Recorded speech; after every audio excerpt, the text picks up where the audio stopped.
Daily Manna from the Torah by Dr. Ketriel Blad. Shalom and welcome to the 6th Aliyah of Parashat Shemini, 8th.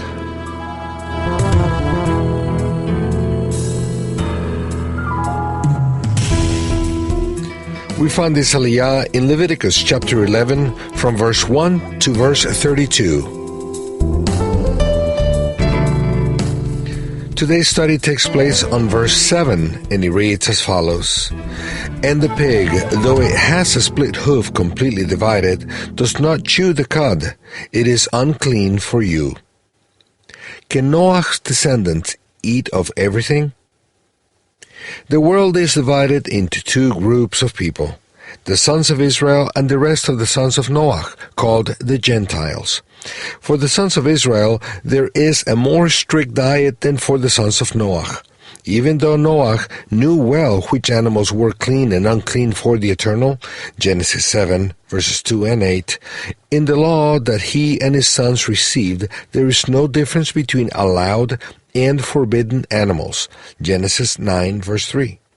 Obviously, a son or descendant of Noah is allowed to eat from all animals without this being a sin for him. However, the people of Israel were called to be a priestly nation for the Eternal and therefore has the obligation to separate themselves from things and animals that produce ritual uncleanness. Sacrifices are the Eternal's bread, and he can only eat clean animals. That's why he will not allow his chosen sons and daughters who can live close to his dwelling to eat from something that he can't receive as a sacrifice. Sons and daughters have to emulate the father's behavior. Deuteronomy 14, verses 1 through 3. Besides, a son or daughter of Israel who eats an unclean animal becomes ritually impure, in Hebrew, tameh.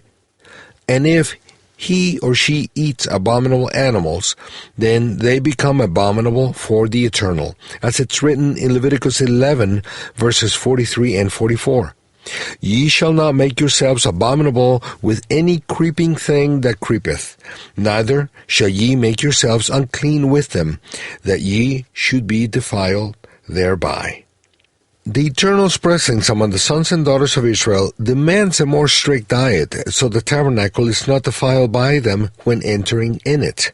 Chapter 7, verse 21.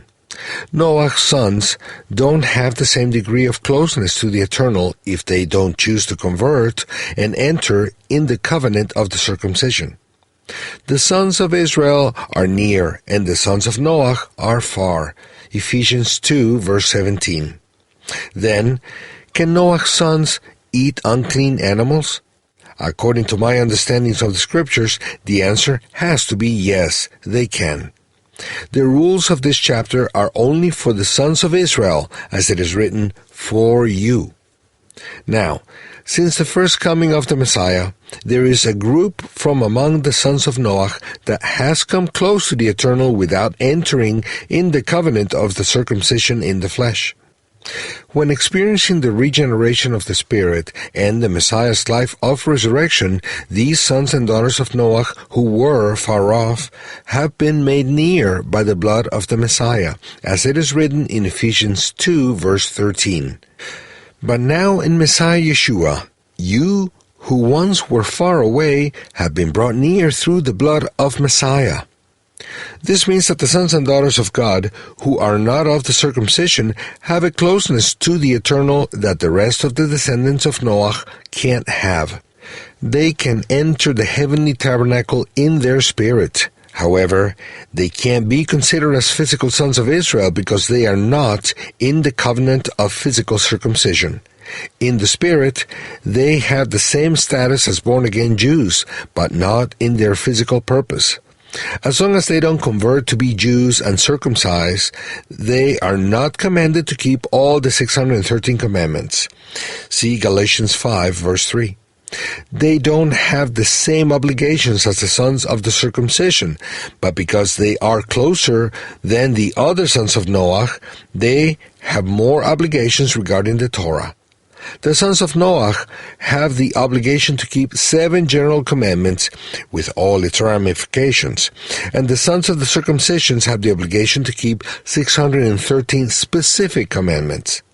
Then, how many commandments do the sons of Noah, who have been adopted as sons of Abraham by Messiah Yeshua, have to keep? Do they have the obligation to keep these dietary commandments that we see in this week's portion? It's clear that Noah's sons, who are now adopted as sons of Abraham without the circumcision in the flesh, have greater obligation than the rest of Noah's sons, but less than the sons of the circumcision. However, the writings of Yeshua's emissaries don't give a clear answer to this matter, but leave an open door for those who wish to keep more commandments. Acts 15, verse 21. This is a very difficult topic because the line between Jews and non-Jews isn't well defined in the Messiah. In the Messiah, the Jew may, of course, not lower his standards from the rules given to him by the Eternal to adapt to the Gentile, but the other way around. The Gentile will have to learn to respect and also to keep Jewish rules to a certain degree if he wants to live in harmony with them. I personally believe that a son of Noah, regenerated by the power of the Messiah's resurrection, is not obligated, but does well, if he sanctifies himself and lives a more devout life in a practical way, following the rules about clean and unclean animals. Now, if he belongs to a community where there are Jews, he must adapt to their lifestyle regarding food so he can eat with them. A Jew can't eat anything unclean or abominable because it's forbidden to him. And if a non-Jew wants to share his table with the Jew, he will have to respect these rules to avoid making him sin. May the Eternal help us find the balance in these matters. Shalom.